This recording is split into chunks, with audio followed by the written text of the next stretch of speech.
Stick around to find out how you can enter to win a special something I made just for you.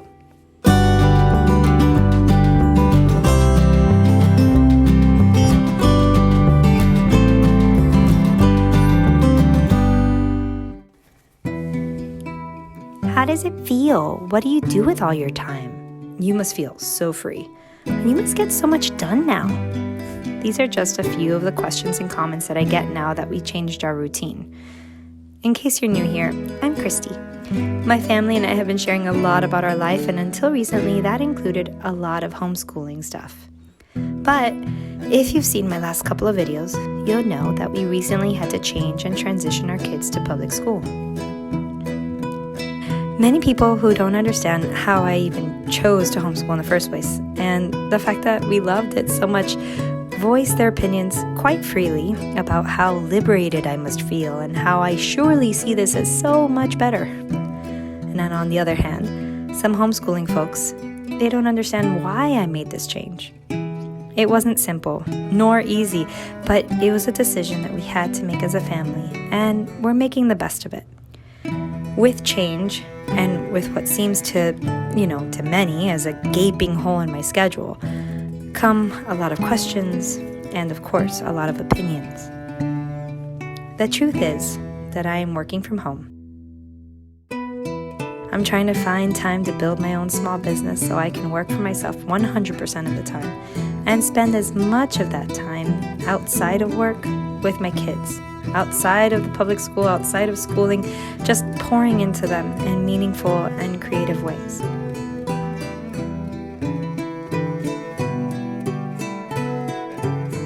So that means that I now share our then homeschool room with my new office area. It's still a space very much kid-friendly, but a lot of my workspace essentials are shared here. Our living library is still growing, and now that autumn is here, I am growing our fall book list to match the General Classical's autumn unit study.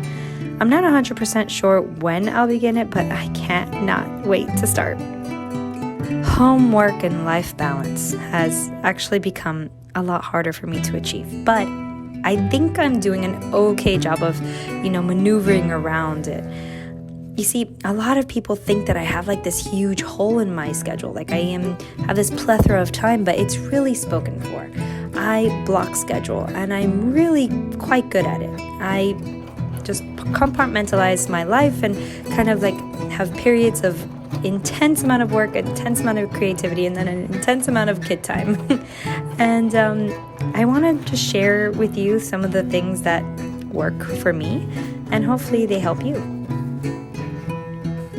So the first thing, my first tip, is to wake up before the kids to get a good head start on the day. That's when I do the lunches, I hopefully get my own workout in, move my body in some way, listen to something uplifting, pray, have some personal devotion time. That's like my me time, the me time to put my head on straight and get out of the grogginess. And then it's time to work. When it's time to work, it's time to work. I don't do dishes, I don't do homework, I don't look at the home. I work and I get all of my tasks done so that I can submit them and carve out time for my own business. My third thing is that I set aside a block of time to work on my own projects.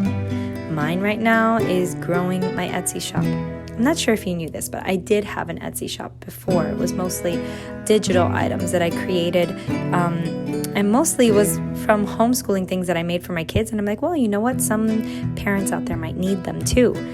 And now I am just growing that because I love it so much. I love to design graphically. I love to paint and watercolor and bring those designs to life. And so now that's what I'm putting a lot of my creativity into. And another tip is that when the kids are home, I dedicate time to each of them alone. And I make sure that they are on task for anything that they need to turn in to school the next day. Once the kids are home, each day, it really holds a very different set of activities and work deadlines that I need to meet. So maybe I need to kind of fold in a little bit more work in the afternoon. But my very last tip then, because you never know what surprise is going to hit you that day, is to try to be as flexible as possible. The most important thing for me at this moment is to keep a firm eye on developing the talents that God has given me within the time that I have been gifted. I wanted to share with you all the latest items that I made, and they were amongst actually the very first designs that I made. They're very, very close to my heart, and I'm so proud of them. They're these Charlotte Mason inspired stickers. So the very first one is a Charlotte Mason motto. I am, I can, I ought, I will. Charlotte Mason. I'm so proud with how it came out. I thought it was so pretty. And then, of course, never be within doors when you can rightly be without. Let me see if I can put it closer so you can see. I love it so much. And then I have However Imperfectly. And However Imperfectly, very truly yours, Charlotte Mason. I got the idea for this sticker because I was on the Ambleside Online Facebook group, and there was an entire thread about kind of feeling that imbalance of your life and feeling overwhelmed by not doing everything perfectly. And many of the very wise moms there that have already been through it all or are going through it, but maybe a little bit more advanced than, a little bit more experienced than others, say, remember that Charlotte Mason said, however imperfectly, meaning that no matter what you do, you get up, you try, and then you try again. However imperfectly it comes out, you put one foot in front of the other and you do it.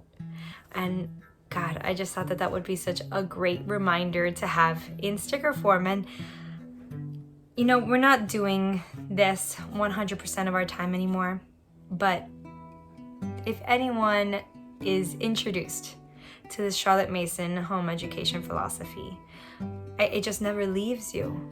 I don't think it would ever leave me. And so I needed to bring out that creativity in me and put these thoughts into a concrete way so that I can take them with me.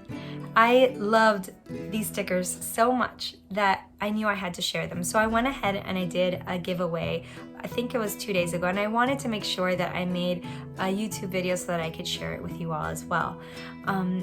If you go down to the link that I'll post below, you'll see where the giveaway is, and I sincerely hope that one of you guys gets all of these three. They're pretty large. They're 3 inches either in height or width, and maybe just a little bit smaller than 3 inches. I'm pretty sure that this is probably like 3 inches all the way around. I have to measure it again. But anyways, I hope that you guys win, and I'll see you there. And here is where the magic happens. I'm incredibly lucky to be able to work from home and then find time to be creative and create more for my Etsy shop. And I'm also so blessed that I get to drop off my kids at school and pick them up. I love to be able to dedicate time to them and to our relationship. Working from home is most definitely a gift, and now I notice it's just hard to turn the work mode off, so that's what I'm working on. So tell me, what do you think? Which of these beauties is your favorite? I'd love to continue connecting with you guys over on Insta, where I post what we're up to, glimpses into our days, and behind the scenes of my sticker and digital art shop. I can't wait to see you there, and don't forget to enter into the giveaway so that you can win these ladies for yourself. Just remember that the giveaway ends on Friday. Well, that's it for today, friends. If you'd like to see more about how I make this work life and home life balance out, and maybe even see more behind the scenes glimpses into my designer and creator life, gosh, so many lives, comment down below. I love sharing with you, and I want to be sure that it's something that you would find valuable and that we can continue to connect and support one another. Until next time, friends.